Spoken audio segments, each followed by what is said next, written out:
Congress party అంటేనే కుమ్ములాటలకు clear cut చిరునామా. పూటకౌలలితో గాంధీ భవన్ లో చిటపటలు వినిపించడం వెరీ కామన్. ఏందయ్యా ఇది నేనేనా జూలే అని ఎవరైనా అంటే దాన్నే అంతర్గత ప్రజాస్వామ్యం అంటారని కొత్త డెఫినేషన్ ఇస్తారు. అటువంటి తెలంగాణ ప్రదేశ్ కాంగ్రెస్ కు కొత్త ప్రెసిడెంట్ కొలువుదీరాడు. గత పీసీసీ ప్రెసిడెంట్ల నుండి ఈ కొత్త ప్రెసిడెంట్ నేర్చుకోవాల్సిన పాఠాలేంటి? పార్టీని ప్రభుత్వాన్ని గాడి తప్పకుండా చూడాలంటే కొత్త చీఫ్ పాటించాల్సిన రూల్ బుక్ ఏంటి?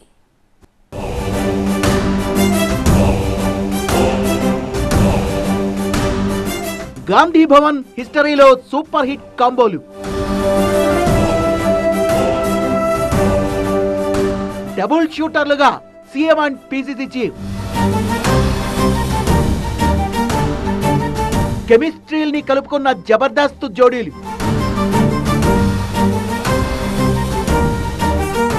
ఇప్పుడు రేవంత్ అండ్ గౌడ్ కొత్త జోడీ షురు.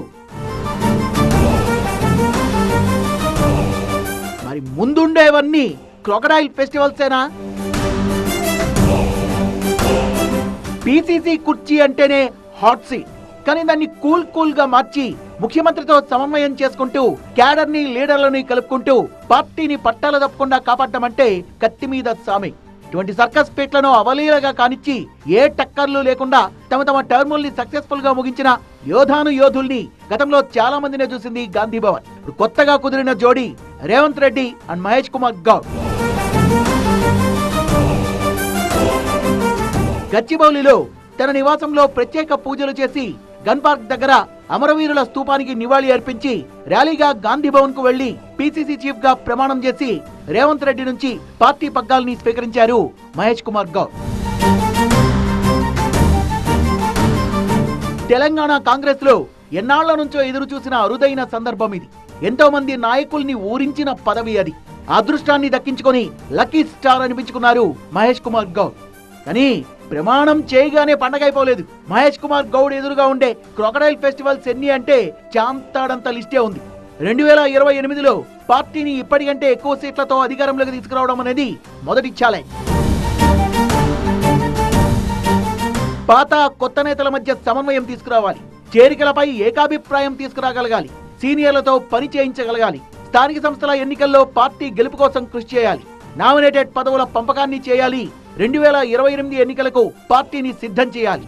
2021 జూన్లో మల్కాజ్గిరి ఎంపీగా ఉంటూ ఉత్తమ్ కుమార్ రెడ్డి నుంచి పీసీసీ చీఫ్ బాధ్యతల్ని టేకఓవర్ చేశారు రేవంత్ రెడ్డి. కేసీఆర్ నేతృత్వంలో బీఆర్ఎస్ అధికారంలో ఉన్న రోజుల్లో సెకండ్ ప్లేస్ కోసం పోరాడుతూ బీజేపీ మంచి స్వింగ్ మీద ఉన్న రోజుల్లో కాంగ్రెస్ కి ఆశాకిరణంగా ముందుకొచ్చి నిలబడ్డారు రేవంత్ రెడ్డి. పారాచూట్ లీడర్ అనే ముద్రని, పీసీసీ కుర్చీని లంచమిచ్చి కొనుక్కున్నారన్న తీవ్రమైన అభియోగాల్ని మోస్తూనే పార్టీలో పేరుకుపోయిన అసమ్మతిని వెనకదోస్తూ తన ఫైర్ బ్రాండ్ ఇమేజ్ ని కంటిన్యూ చేస్తూ పార్టీని అధికారంలోకి తీసుకొచ్చారు రేవంత్ రెడ్డి. కాంగ్రెస్ పార్టీకి మళ్లీ స్వర్ణయుగం ప్రాప్తించేలా చేసింది రేవంత్ రెడ్డి శకమే అంటూ కాంప్లిమెంట్లు కురిశాయి. ముఖ్యమంత్రి పదవిలో ఉంటూనే 10 నెలలుగా పీసీసీ రెస్పాన్సిబిలిటీని కూడా భుజం మీద మోశారు రేవంత్ రెడ్డి. ఇప్పుడు ఆ ముళ్ల కిరీటం మహేష్ కుమార్ గౌడ్ నెత్తికి చేరింది.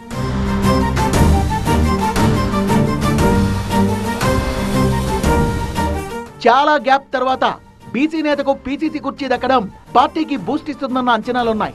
తెలంగాణలో బీసీలకు దక్కిన గౌరవమని కాంగ్రెస్ కార్యకర్తలకు స్ఫూర్తినిచ్చే నిర్ణయం తీసుకున్నారంటూ హైకమాండ్ కి జిందాబాద్ కొడుతున్నారు రాష్ట్ర నేతలు. బీసీలంతా ఏకతాటిపైకొచ్చి మహేష్ గౌడ్ నాయకత్వాన్ని సమర్థిస్తుందనే ఆశాభావం వ్యక్తమవుతోంది. ఒక బీసీ నాయకుడికి ఈరోజు ఇంత పెద్ద పదవి రావడం, తెలంగాణలో బీసీలకు ప్రధానంగా రాహుల్ గాంధీ గారి ఎజెండా కూడా అదే. ఈ దేశంలో ఉన్నటువంటి బీసీలంతా కూడా ఐక్యంగా ఉండాలని, కులగణన జరగాలనేది రాహుల్ గాంధీ గారి ఎజెండా కాబట్టి అందులో భాగంగా ఇది ఒక దేశానికే ఒక సంకేతం. అయితే బీసీ నేత అని అనిపించుకుంటే సరిపోదు. మిగతా సామాజిక వర్గాల్ని కూడా కలుపుకుంటూ ముందుకు వెళ్ళాలి. నామినేటెడ్ పదవులు, సంస్థాగత పదవుల పంపకాల్లో సమతుల్యం పాటించాలి. అంతకంటే ముందు ప్రభుత్వానికి పార్టీకి మధ్య వారధిగా ఉంటూ కార్యకర్తల మనోభావాల్ని గౌరవిస్తూ ముందుకెళ్లాలి. సీఎం, పీసీసీ చీఫ్ ఇద్దరు బండికి 2 చక్రాల లాంటి వాళ్ళు. జోడెడ్ల బండిని జబర్దస్త్ గా లాగిన హేమహేమీలు గతంలో చాలా మందే ఉన్నారు.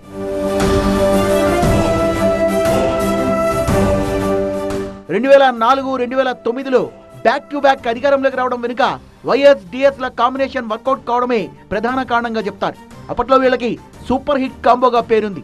జిల్లా అధ్యక్షుల ఎంపికలోనూ, ఎన్నికలప్పుడు అభ్యర్థుల్ని ఖరారు చేయడంలోనూ వైఎస్-డిఎస్ ఇద్దరు కలిసే నిర్ణయం తీసుకునేవారు.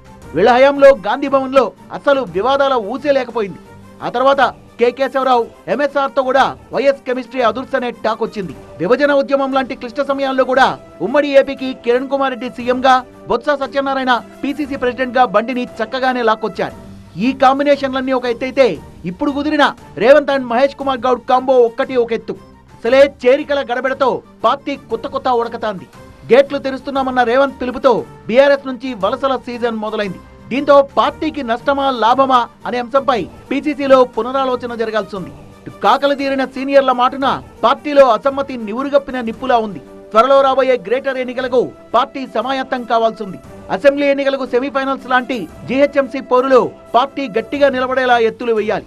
అసమ్మతి విషయంలో ఆచితూచి స్పందిస్తూ పార్టీకి ప్రభుత్వానికి మధ్య బ్రిడ్జిగా నిలబడాల్సిన గురుతర బాధ్యత మహేష్ కుమార్ గౌడ్ది. సో సీఎం రేవంత్ తో కలిసి పిసిసి చీఫ్ చేయాల్సిన జర్నీ నల్లేరు మీద నడకైతే కాదన్నమాట.